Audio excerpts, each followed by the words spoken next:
I'm finally ready to talk about my breast cancer experiences. I say experiences because I've had breast cancer twice. I planned to put a video out like years ago. I don't know. I was super insecure. I don't know if the word's insecure. I was super nervous. I like to share about any of it because I didn't want people, I don't know why, I didn't want people to judge me, or I didn't want people, like strangers, to know what I went through. But I think at this point, it's really important to share this so other women know what to look for and to know that you're not alone in your experiences. I used to be super emotional whenever I talked about this. I feel like I'm at a really good point now where I can talk about it and not get super emotional. If I do, I do, and it's just gonna happen. I think, yeah, I think I'm at a good point where I can sit down and talk about it. I'm giving you guys that information to let you know like how long ago both of these occurrences were.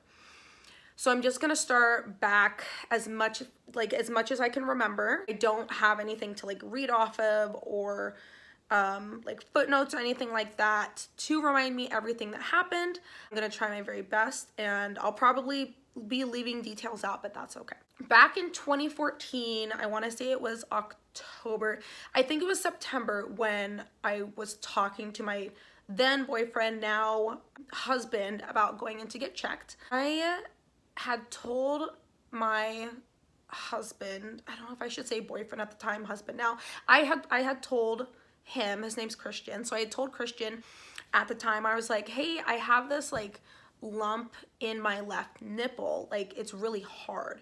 And he was like, oh, that's not good, like you should go get it checked out. And I was like, I think it's okay, maybe it'll go away. Because you know, when you have like a bruise or like a bump or something, you're like, okay, don't want to make a big deal out of it, and some like usually it goes away, like a bruise goes away. This didn't go away. And now, like looking back, I had probably had it for at least, I want to say 6 months to a year, and it was just, I think it was softer, so it wasn't as noticeable. But at this point, I want to say September, I might be wrong on the months and dates and all that, but I want to say September-ish of 2014, that's when I really noticed it, and it was hard. And the way I described it to people was it felt like like an eraser of a pencil. So it took up my entire nipple, and it was harder than a pencil eraser, but it was about that size. So I went in to my primary care physician in my small town that I went to college in, the same town. I went to my primary care physician, and I said, hey, I have this lump in my nipple, it hurts. And at that point, when I had gone in, I think it had been like a month after I had actually like initially told Christian about it. And at that point, there was discharge coming out. It was like a yellowish / blood. So TMI, sorry, I didn't do a trigger warning, but it was like yellowish / bloody. And so there was discharge like when you would squeeze it, and I was like, this isn't right. So at that point, I'd gone in, told her that. She really just kind of brushed it off and didn't believe me. At that time, I was 21. So I turned 21 in April of that year of 2014. She really brushed it off. She was like, oh, like you're probably fine. You probably bumped it on something.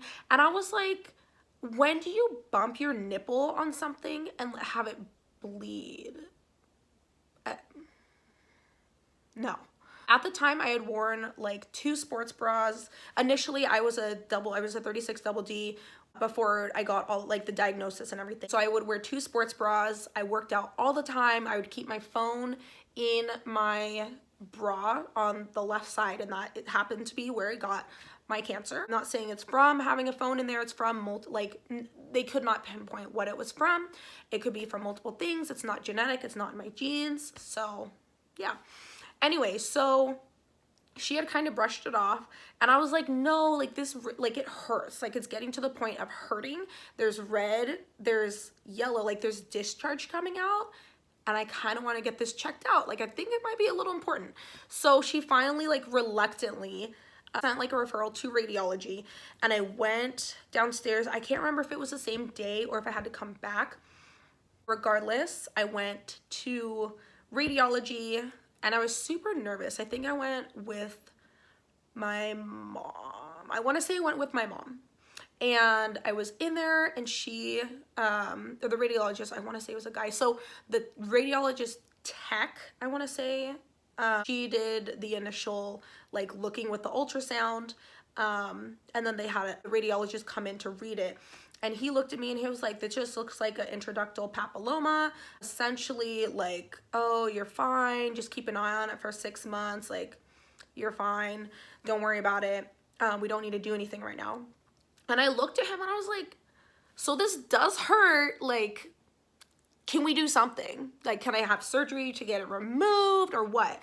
And he was like, "Well, like, you really should just, like, leave it for 6 months to a year and just, like, keep an eye on it to make sure it doesn't get bigger." And I really had to advocate for myself, and I was so pissed off that no one believed me. So at this point, I had 2 people, not one, but 2 people who really weren't taking me seriously. I was 21. I had this hard rock in my nipple, not just like part of a blanket, not a feather, like a rock that was secreting blood and yellow pus. So after I advocated for myself again with a radiologist, he was like, "Well, we can send you up to the breast cancer doctor up in this city." And I was like, "Okay, thank you. Like, thank you." So I got a referral to go up there. She also didn't believe me, her and the medical assistant, you guys. I was so mad. So I go in, and I'm probably leaving out a ton of details. I'm probably messing something up, but I'm telling you guys from what I can remember. It's 2020 right now. This was literally like almost 6 years ago. Made an appointment. I don't know how long between appointments it was, but I went to the appointment in this city, and I saw this lady, and I told her what's happening. I told her the same thing that I told the first person, the second person. Now this is the third person who doesn't believe me. I was like, "Hey, it hurts, and it's in the left." And she was like, "Oh, like, you're too young. You probably don't have, like, it's probably not breast cancer." Like, she was not treating it, like, she was not taking it seriously at all. And I was just, like, so emotionally done at this point. I think it had probably been, like, at least a month with all 3 appointments together. At that point, she was like, "Oh, you're probably too young, XYZ, yada, yada, yada." And I remember just being, like, super numb in the office. I was like, "Why? No one believes me. This really freaking hurts." And I had finally accepted. I was like, "Okay, it's probably not cancer. Like, I'm fine. They can probably just get it out." And that'd be it, because I had talked to her, and our consensus, she was like, "Well, we could, like, do a pathology report on it. We could take it out, do a biopsy." And I was like, "Yes, just do a biopsy." So we scheduled for the biopsy.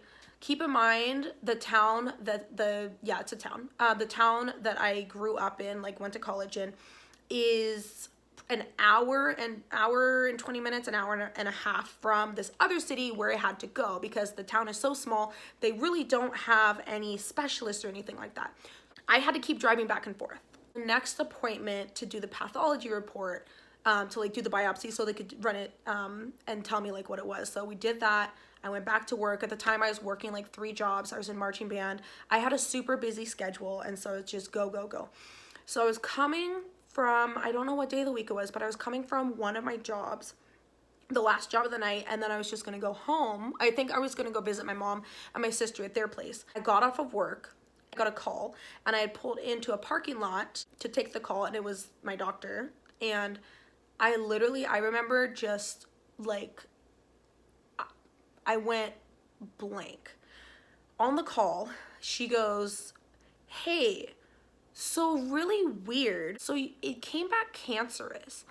And I was like, "What?"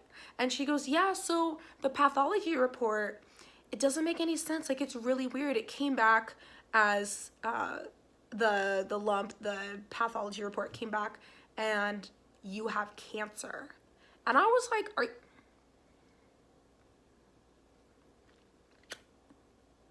okay, 1, 2, 3 people didn't believe me, and now I have what? Cancer. You guys, I was so upset, and I'm fine talking about it now. And it may not look like I'm taking it seriously, but I am, because I've been through this. I'm fine talking about it. I'm smiling now because I'm in a better place. Yeah, she fully told me I had cancer. I went home, and I remember I walked in my mom's place, and I opened the door, and I got halfway up the stairs to tell her, and I screamed, and I started crying. And she was like, what's wrong? I'm like, I have cancer, I have cancer. And she was like, no, you don't. Like, the doctor said you're fine. And I go, no, they just called. I have breast cancer. And she was like in shock, because all 3 people didn't believe me. And you would expect medical professionals to know what they're talking about, you know? So we were under the impression that I was fine. And all of a sudden, she's like, oh, you have breast cancer. So yeah, so that really escalated the process of taking the tumor out. So at that point, they had only biopsied it, but then they needed to take the tumor out. Drove back up to the city. It's an hour and a half, hour and 20 minutes. And at this point, I want to say it was like November. So it was getting cold. The roads were icy.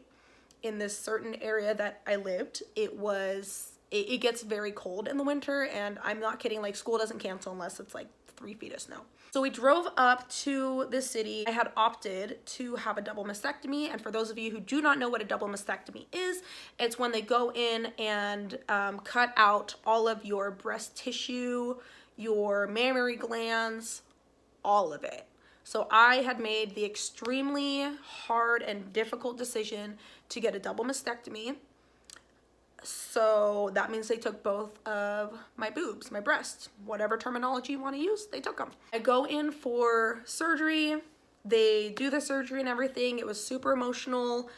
They took both of my breasts, and then I went through reconstruction. Reconstruction is when they put implants in, and this is not like a regular boob job where they just do an incision and take the implant and put it in and sew you up. I was flat, like a flat chest, completely flat. Off track, I'm getting lost. So they did the mastectomy. They took out all of my tissue. I was completely flat. I had a bandage wrapped around my chest for, I want to say, at least 2 months. I ended up getting a, what is it called? I can't remember what it's called right now, but it's when blood, but basically like something burst inside and there's blood. I can't remember what it's called, and it's going to drive me nuts. Hopefully I'll remember in like a minute or two. Hematoma. It's a hematoma. So I ended up getting a hematoma at some point during that, the whole reconstruction process, and I had to go in and get it drained, and this was after I had my implants in. Once they did the surgery, they realized I had ductal carcinoma in situ in my nipple. No, they diagnosed me with Paget's disease, and then ductal carcinoma in situ, and then there was another type of cancer. So I had 3 different cancers in my left breast once they did the double mastectomy and went and sent it to pathology and all of that. It came back that I had 3 different types of cancer. At this point, it was stage 0. That's what they deemed it as, but I still had cancer. Cancer goes up to stage 4. If you're unaware, it goes 0, 1, 2, 3, and 4. 4 is the worst, and basically it never goes away. And I've had friends pass away who have had stage 4. But yeah, stage 0, I was able to have my mastectomy and get on with my life. I finished my senior year of college. I did it online because I was having all of these surgeries during my senior year, and there was no way for me to go in person. My professors, the majority of them, were very gracious and kind and really worked with me. I told everyone what was going on, what my story was, what was happening. My jobs were pretty helpful at finding people to cover my shifts and just saying like, hey, take time for yourself. I will say, one of my jobs, there was a handful of people who didn't believe me, and I wanted to punch them in the face. Ended up showing people like a picture of my flat chest to show them like, I didn't just get a boob job. I have and had cancer. Like, it's not fake. Like, I've seen people on like Dr. Phil or Oprah or whatever, like fake having cancer. I would never in my life do that. So yeah. I finished my senior year of college, moved over to the Seattle area. I'm in Washington. I moved over to the Seattle area, started a job, and then I left that job just because the commute was too far. And I was a preschool teacher. I was a pre-primary teacher at a private school. Loved it, but the commute was too far. Then I went into rental car, and I'm only telling you guys this for, I think, like to help myself with my timeline. But I went into working for a rental car company. I don't recommend that at all. Had a lot of nice people, great management experience, but no thank you. Anyways, into the rental car company, and then in 2017 in February, I think it was February, I think it was January. Nope, it was February. It was February 2017. I felt a lump in my left armpit over here. So when I went like this, I could feel a lump. When I had my shoulder down, I could also feel the lump, and it hurt, and I immediately knew what it was. I didn't need a pathology report to tell me this. I still got one. I'm like, you know when you just have a gut feeling? This was a gut feeling, and I knew what it was, unfortunately. Pathology report, and I told them, I said, I already know it's cancer. 99% sure is cancer. At this point, I think it was 23. Yeah, I think it was 23. And they're like, oh, don't say that. Oh, you'll be okay. And I'm like, I don't think you understand. I am fully in belief that I have cancer again. Did the biopsy, which was one of the absolute most painful experiences of my entire life. And I've had my boobs chopped off, both of them. A needle, I'm not kidding, it was probably like this big, shoved it in because it was pretty close to my implant. They had to really get in there, and just because it was so sharp and small, it hurt so bad. You know when you go to the dentist and you have to get numbed and everything, dental work, like teeth, like small cuts, small pain in your teeth, like needles, it was just the worst. Like, yeah. Did the biopsy. I was waiting on the results for, I want to say, a week, and I kept calling, and I called every single day, and I was like, hey, like, do you have the results? I kept asking, I kept checking the patient portal, because online the results get sent to you. I said, oh no, we will get the results to you before it goes on the patient portal. Cool. Turns out they lied. And I got the results in my patient portal. I had to like decipher what it meant, but it said metastasis, which is basically the cancer cells had spread. So much fun. So the cancer had spread to my lymph nodes in my left armpit on the same side where the original cancer was. It spread to 8 out of my 12 lymph nodes. So after the biopsy with the giant needle, I went to get a biopsy of my they extracted my lymph nodes, or they tested my lymph nodes to see how many they went, like it had spread to, and it turned out it was 8 out of 10, or 8 out of 12, sorry. So I had almost all of my lymph nodes spread with the cancer. The second time they found it was stage 2, so it had progressed quite a bit, pretty fast. They took out my lymph nodes, and then I did a really aggressive stint of chemotherapy, which my first initial doctor in Eastern Washington did not do. She was supposed to send me 3 chemotherapy. I'm not going to advocate for myself and be like, hey, I think I should do chemo, because I'm not the doctor. I'm not the oncologist. She needed to tell me that. And because I didn't do the chemotherapy and treat it aggressively the first time, that it spread. And my new oncologist had said that it probably never actually went away. Like, there were still cancer cells in there, because when they did the surgery and cut, she thinks that some of the cancer cells like went into the armpit. So yeah, that was fun. So the second time, 2017, I went through, I think it was 6 or 7 months of chemo. I remember Taxol and AC. I can't remember which one. I want to say it was a Taxol that was like really bad. Yeah, I can't remember which one it was, but whew, one of them was a doozy. I was so nauseous. I just remember sleeping through chemo because I was worn out. I wanted to die. Like, I actually, try not to cry, but I actually wanted to die because I was in so much pain. And my, like, at the time, my life just seemed, whew, just seemed really shitty, like, for lack of a better term. I was in a really, really dark place during the second time I had cancer, just in so much pain. I didn't want to live. I had really bad anxiety. I gained a lot of weight. People say that when you have cancer, or like in movies, in Hollywood, they depict people with cancer getting super skinny, losing their hair. I did lose my hair. I decided to cut it before I lost all of it. Like, I decided to take charge of it and have my husband shave my head, which was a great bonding experience for both of us. I think I'll go into more detail. There'll probably be a video too, but this is everything, like a quick overview of everything that I can really remember. Yeah, so I did 6 months of chemotherapy. I did 2 different types. And then I went through radiation for, I want to say, I think I did it once a week on Mondays. I want to say it was for like 3 months, 3 or 4 months, maybe 3 months.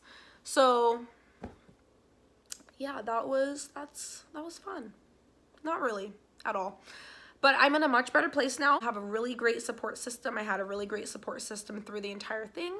And I think it's really, really important to have that support system, to still remember that you're beautiful and you really can get through anything, no matter how tough life gets, or no matter, you know, what life throws at you.